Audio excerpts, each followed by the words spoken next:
Hello everyone, welcome back to Fix the Family. My name is Raylan Alama and we are bringing you truth without compromise for the family. Welcome back to our series on Catholic masculinity. In this segment we'll be talking about standards. And within standards we'll consider the topics of masculine dress, the dignity of a gentleman, gentlemanly behavior during courtship, and then the attitude that a Catholic gentleman should have, an upright attitude. So let's dig into standards here. Standards are boundaries. They're the boundaries which we're going to adhere to in our behavior, as well as other areas including our dress and our language. We have to have standards as Catholic men that are not going to vary with the norms of society. We have a standard and we hold to it regardless of what's going on around us. There's a quote that I saw out there that I've adopted kind of as one of my own that I like to use quite often, and it goes something like this: I refuse to lower my standards in order to accommodate those who refuse to raise theirs. And we can see that it's all about choice. What is it and what behaviors and the type of mannerisms we have that we will and will not be part of or allow to be part of ourselves. We have to realize that to our friends and to the society around us, we represent the Catholic Church. They're going to look and see at our behavior and they're going to say, that guy over there is a Catholic. And that's what Catholics stand for, the way he's behaving.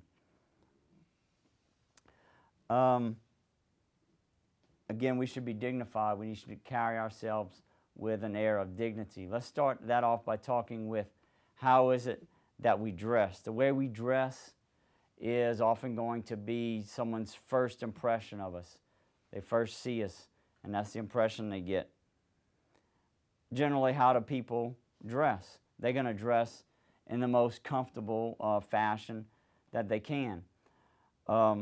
Isn't always dignified. As Catholics, we could look at it and say, I want to dress in the best way that I can in any given circumstance. It may not be the most comfortable, but we can use that discomfort and pain that we might be feeling because we're dressed in a certain way in order to offer as mortification in reparation for our sins and sins of the world. And that's what differentiates us as Catholics and what we can do with that different from other people. The Catechism tells us in paragraph 2015, there's no holiness without renunciation and spiritual battle. He who climbs never stops going from beginning to beginning, through beginnings that have no end. He never stops desiring what he already knows. And that's a quote from St. Gregory of Nyssa. So I'll typically dress like this, like I'm dressed here now in my work. And after I'm done working, I'll go home and remain dressed this way for the duration of the evening normally until it's time for me to retire to bed. But let's look at somebody. Some days, I'm out working in the yard, taking care of the lawn, taking care of fences or, the property, whatever's required, and, a typical laborer. What do we do at the end of a day? We've been out there, we've been working hard by the sweat of the brow, like the scriptures say, and we've gotten dirty and clothes are dirty, and so we need to go get cleaned up. We go to take a shower. Now, how are we going to come out, now that we have an evening to spend with our family? Are we going to put on pajamas or, shorts and a T-shirt? Let's give our families something better than that. Let's show a display of dignity and a good example and something for our children to look up to. At least, we want to have on, maybe a pair of khakis, some shoes, and a button-up shirt or a polo shirt, just to show an air of dignity. And that's something of a Catholic gentleman, how he should behave. Beyond dress, let's look at other general elements of dignity. How we dress is just, again, going to be the first impression. as to how people might first meet us, but then they're going to notice how it is that we behave.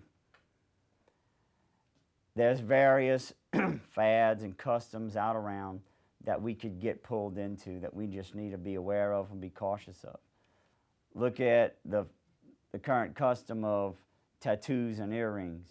You know, if for some reason you've ended up having earrings or getting ears pierced, get rid of that ear jewelry. There's no need for that. And if you have tattoos, cover them up. We need to adjust our dignity. Another example, you see a lot of head coverings, caps and hats. And some of us are follically impaired. So when we go outside, we're going to need a hat. You don't want to get burned or be too cold. But when we come inside, men, let's remove our hats. Let's be gentlemen. And you could go in a restaurant quite often today and see a man sitting there dining with a ball cap on his head. That's not the behavior of a gentleman. Let's have higher standards than that. How do we speak? Profanity shouldn't be part of our vocabulary. We should be learned and mature enough to express ourselves without using the crutch of profanity. We need to be able to refine our behavior, refine our language. How do we behave around women? We need to look at women as maybe the finer element of humanity, the more refined.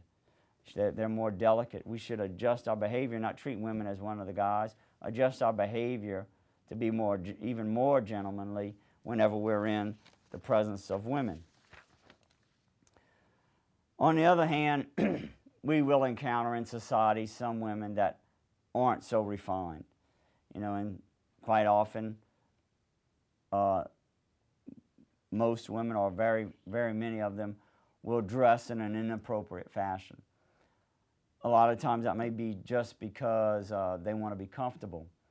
But sometimes it may be in order to attract that attention, to allure man's attention.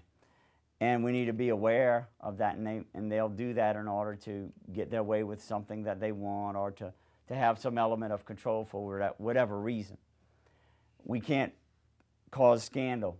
We need to be able to recognize that situation and to remove ourselves from it whenever that might come up. Again, we have the possibility of the sin of lust. And what Christ says about that, he says, the man that looks at a woman with lust has already committed adultery with her in his heart. Imagine the sin of adultery and how it violates God and violates your wife. He said that in the Gospel of Matthew chapter 5, verse 28.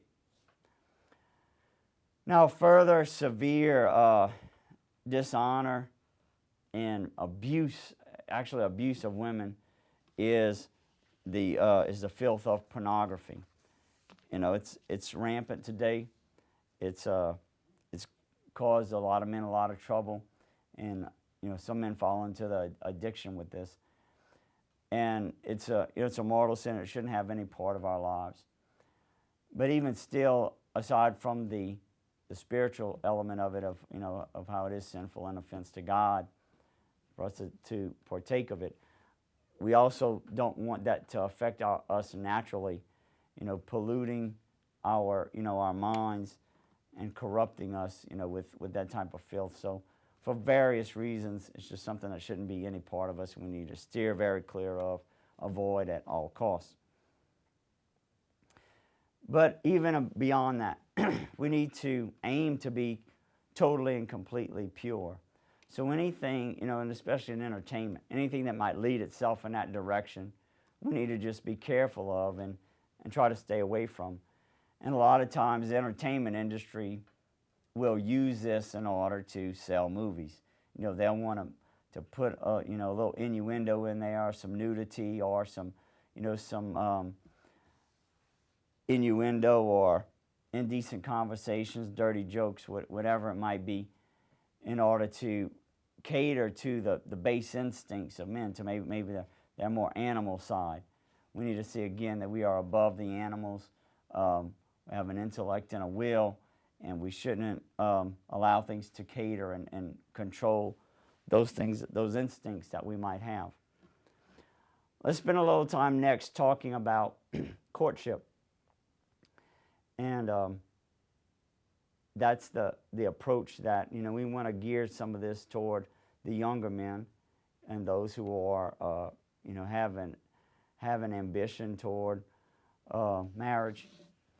And we need to realize that the preparation for marriage is just that it is, when somebody is looking to get in a committed relationship, they should be in a position of, a man should anyway be in a position of being able to support himself as well as support a wife and a child that might soon come after they get married. So he needs to be at a certain level before he can make a commitment or to be in a committed relationship.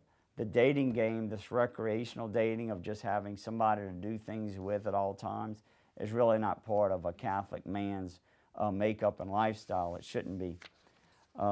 What should happen in those younger years before a young man is in that position is they should do more things as in groups, with mixed genders, guys and gals getting together and go doing things without them having to pair up and go as couples, but to be able to do things as groups. And then they get to know each other and get to see different personalities and different things of different girls' natures that they would like, and vice versa, so that they do still have that interaction, and they can start to see what each other's all about and the type of person that they're going to want to make a commitment for later on in life.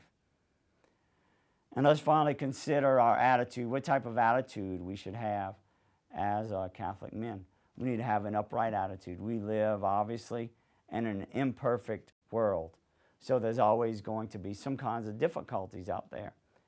And as Catholic men, we need to have the attitude of one that can bring solutions. So we have to be positive about things, and when we see issues and problems and challenges, be one who is looking for solutions and finding solutions to bring to others. So that means, first of all, we have to be self-sufficient. We have to have things settled on our own and have our own act together, so that when difficulties do arise, we could be there to be of help to those who may need our assistance. And finally, on this whole concept of dignity, we always need to be respectful and realize that we don't want to cause scandal to ourselves or to the church. Again, we represent the church to people that are in society around us. And what's going to happen, and it's happened with me and probably has happened with you, is that when people do come on rough times and have difficulties, they're going to look for somebody who has stayed on the path, who is solid, who demonstrates character and virtue, and they'll come to us, and they'll ask for our assistance at that point, and really sincerely want help and want to make the changes that they have to make in order to pull themselves out of those particular issues and problems that they're having. So this is where we can really help that person in their natural life, and also to be able to bring them to God, being a disciple and apostle in that way. So there's our discussion on standards here in our series on Catholic masculinity at Fix the Family. Come back and see us next time. We'll talk about discipline. My name is Raylan Alamo, and God bless you.